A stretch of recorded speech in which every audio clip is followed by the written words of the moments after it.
J'ai toujours écrit. À 10 ans, je composais des résumés pour les horaires télé. À 14 ans, j'ai écrit mon premier roman.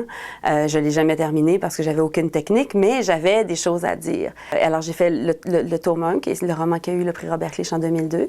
Et ensuite, j'ai fait la suite, finalement, qui était la suite logique dans le temps, c'est-à-dire la bataille des plaines qui a eu lieu après. Mais c'est toujours au travers des personnages féminins.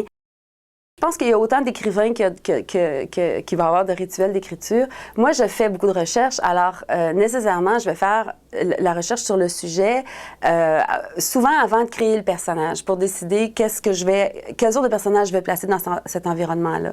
Et ensuite, je vais faire le voyage. Quand j'y vais, moi, souvent, les lecteurs viennent me dire « c'est pas compliqué, j'ai l'impression que vous êtes allé là, je suis déjà passée ».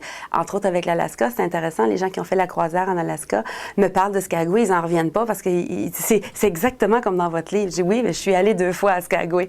Et je fais toujours un carnet. Alors, c'est celui-là, c'est le carnet de Lily Klondike. Il est rendu épais, c'est devenu le carnet pour les 3 tomes.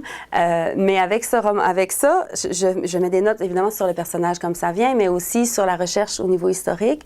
Tout le récit du voyage est dedans. Alors, à chaque jour, quand je voyage, je prends des notes sur ce que j'ai vu, qu'est-ce qui pourrait se dérouler à cet endroit-là, qu'est-ce qui, historiquement, s'est déroulé à cet endroit-là. Et puis, c'est ça. Alors, je mets des photos.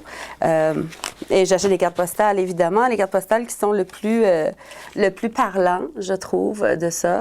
Et c'est vraiment je veux dire, ça devient ma Bible parce que c'est pas mon plan, mais c'est tout ce que ça me prend pour faire mon plan.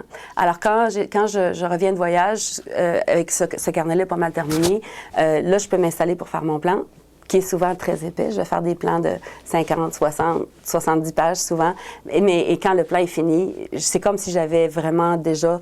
je connais au complet l'histoire de mon roman. Là. Alors, je m'assois pour écrire, puis là, ça file à 10-12 pages par jour pendant 6-8 mois. Me voir comme auteur, en fait, je pense que c'est tellement ce que je suis devenue que je peux pas imaginer ma vie sans l'écriture maintenant. Je peux pas imaginer le jour où j'aurais pas envie d'aller travailler. Ça m'est jamais arrivé. J'ai jamais eu la page blanche, le syndrome de la page blanche. Et puis je peux pas m'imaginer avoir rien à dire du jour au lendemain. J'ai tellement trop d'affaires à raconter.